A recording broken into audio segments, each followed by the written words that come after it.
Imagine for a moment the unseen forces in modern industry. Not the big factories or shiny products, but these silent, sort of foundational chemicals that make it all work. We're talking about the molecular workhorses, making sure your car paint shines, your phone screen is perfect, even formulating vital medicines.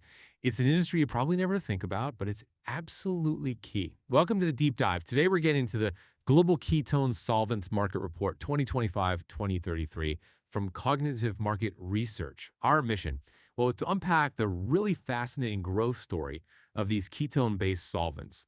We'll track their journey from 2021, see where they stand now in 2025, and look ahead with projections right up to 2033. We look at revenue, compound annual growth rates, key GRs globally, region by region, even country by country. And just quickly, before we dive in, what are ketone-based solvents? Well, they're organic compounds. They got this specific structure, a carbon double bonded to an oxygen, the carbonyl group. That structure makes them really good solvents. They dissolve lots of things, evaporate pretty fast, and they're super versatile. So you find them in high-performance paints, adhesives, pharmaceuticals, electronics manufacturing. Basically, they're the quiet enablers behind countless modern products. By the end of this, you might see your phone or even a painted wall a bit differently. You'll definitely get a clear idea of where this industrial growth is happening and what these numbers mean for the wider global economy. Okay, so let's unpack this. What's the really big picture for the ketone-based solvents market? The scale might genuinely surprise you. The report shows a sector that's, well, it's booming. Back in 2021, the global market pulled in $1,429.39 million in sales. Pretty impressive. Jumped to 2025, it's already climbed to $1,904.5 million. But here's the kicker.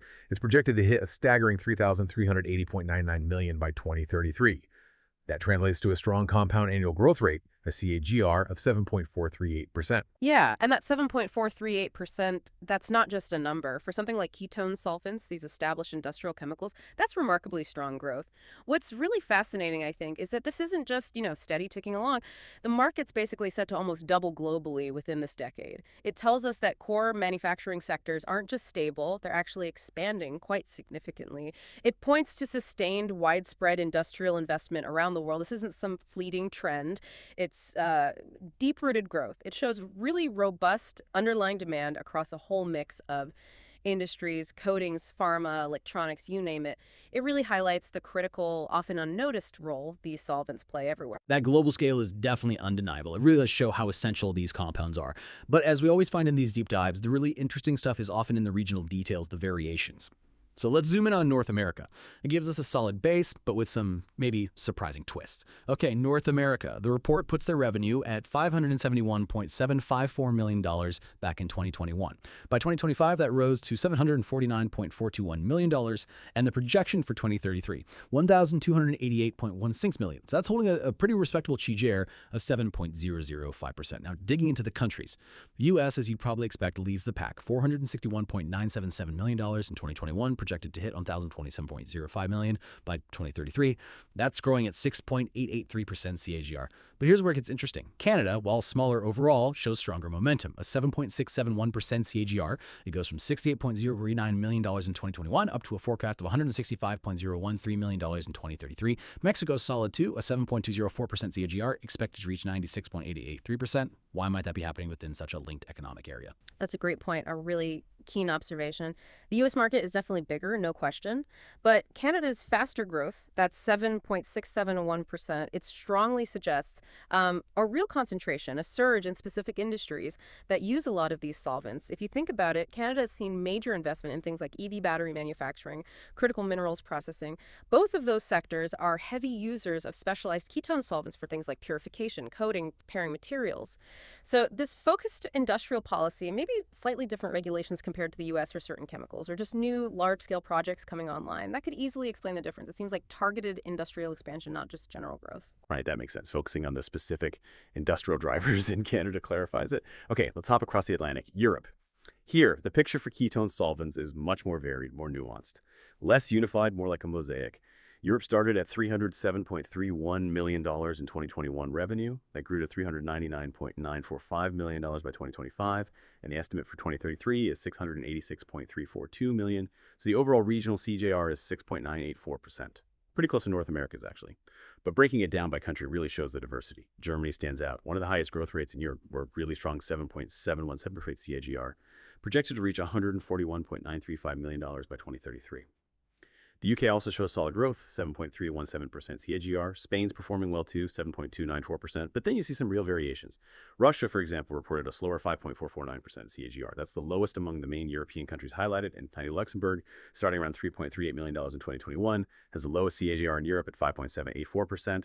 We should also mention others like France at 6.443%, Italy 6.651%, Sweden 7.146%, Denmark 6.676%, Switzerland 6.178%.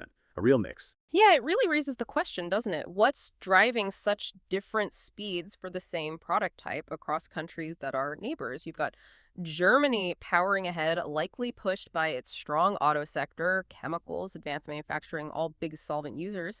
But then Russia's slower rate, that could be geopolitics, sanctions hitting investment, maybe a different pace of modernizing their manufacturing base. And Luxembourg, well, the numbers are small, but it points to maybe just slower industrial expansion overall there. It really demonstrates how local economies, sector-specific investments, even how countries recovered post-pandemic are playing out differently across Europe. That creates these very national stories. That's a crucial point, how local factors really shape the outcome.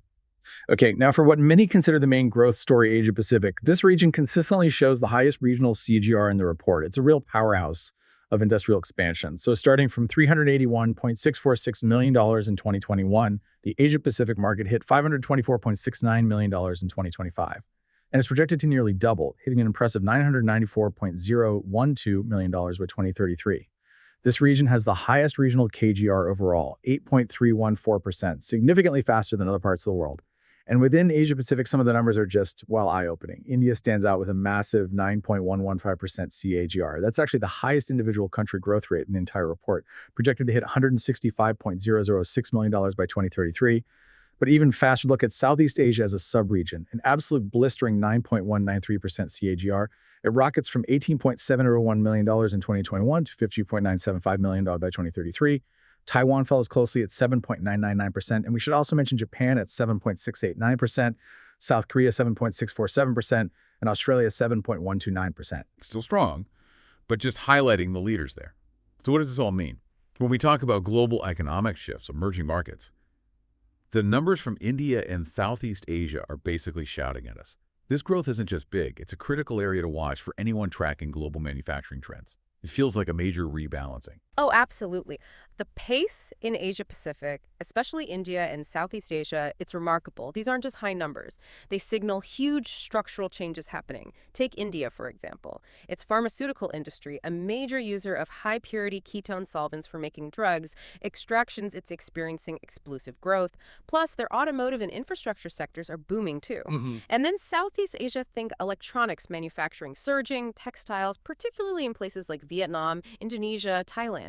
That drives immense demand for these solvents in everything from cleaning circuit boards to specialized fabric coatings, adhesives. It's not just about catching up. It suggests these regions are becoming the primary engines for global demand when it comes to industrial inputs like ketone solvents. Connecting a bigger picture, it implies massive, diverse investment in local manufacturing capabilities. It's a multifaceted growth story, not just one industry. It clearly shows where a lot of the world's new industrial capacity is being built right now. Definitely a powerful sign of where future manufacturing hubs are really taking root. Okay, let's shift focus south now. Let's explore the path for ketone solvents in South America. The report puts South America at $62.893 million back in 2021. That rose to $85.322 million in 2025, and the projection for 2033 is $156.27 million. That gives it a healthy CGR of 7.858%. Looking at specific countries, Argentina actually showed one of the higher growth rates on the continent, 8.414% CAGR, growing from $10.88 million in 2021 to potentially $28.707 million by 2033. Brazil, being the largest economy, is the biggest contributor, at 7.731%, in Peru at 7.663%. Chile shows solid growth too, 8.077% CAGR. Colombia is at 7.277%, and Peru at 7.663%. Yeah. And connecting that to the bigger picture, this consistent growth across different South American nations, it points towards a broad-based increase in industrial activity, maybe more diversified too. It's not just one country carrying the load. It suggests a regional lift, maybe fueled by infrastructure projects, a growing middle class, expansion in local industries like auto assembly, food processing, construction. This sustained demand, even if the total numbers are smaller than, say, Asia-Pacific, makes South America an increasingly important piece of the global market puzzle. It signals robust internal economic development. That's a really insightful point about that diversified growth across the continent. Okay, finally, let's look at the Middle East and Africa. Two regions showing significant momentum, though it varies, in the ketone solvents market. These are areas often labeled emerging but clearly building stronger industrial bases. All right, the Middle East. Revenue grew from $51.458 million in 2021 to $69.419 million in 2025. It's expected to reach $125.672 million by 2025. It's expected to reach $125.672 million by 2033. Backed by a 7.132% seed AGR. Saudi Arabia demonstrated consistent performance at 7.783%. Egypt at 7.151% and Qatar at 7.473% are also part of this growth story. Now, turning to Africa. Revenues were $54.3107 million in 2021, up to $75.704 million in 2025. Expected to hit $130.54 million by 2033, which is a 7.048% CAGR. South Africa leads the continent here, with a 7.685% CAGR, projected to reach $52.373 million by 2033. Nigeria also showed solid growth, 7.307% CAGR. What really jumps out here, I think, are these strong individual country performances. In regions we often just generalize as developing. It feels like a clear signal of industrial development, maybe diversification away from just traditional resources, driving demand for these basic chemical building blocks. Absolutely. Those country-level CAGRs, they are striking. It makes you wonder. Beyond just diversification, are specific policies driving this? For instance, countries like Saudi Arabia, the UAE, they're investing heavily in future industries, right? Tourism infrastructure, advanced manufacturing, even green hydrogen. How much of the solvent demand is linked to those big national projects? These are sectors needing these chemicals in ways maybe not typical for the region's traditional economy. And similarly in Africa, you're seeing growing manufacturing bases, sometimes pushed by local content rules, growing consumer markets. That naturally boosts demand for essential industrial stuff like this. It's definitely clear this isn't just some niche boom in one area. It feels fundamental, pervasive, an increase in demand for these solvents across almost every major part of the world. The report really paints a picture of global industry speeding up, diversifying, reaching new places. Exactly. And just to bring it back to the global view, the overall market is seeing strong, broad growth everywhere, poised to nearly double its 2021 size by 2033. And like we stressed, Asia-Pacific is the clear leader, 8.314% CAGR overall, with India hitting that incredible 9.115% and Southeast Asia at even higher at 9.193%. Those are the highest rates anywhere. It confirms this powerful surging demand in those economies. These figures are a direct signal, really, of where the world's industrial future is rapidly taking shape. So, what's the bottom line for us, for you listening? This deep dive into ketone solvents. It's not just chemicals you've never heard of.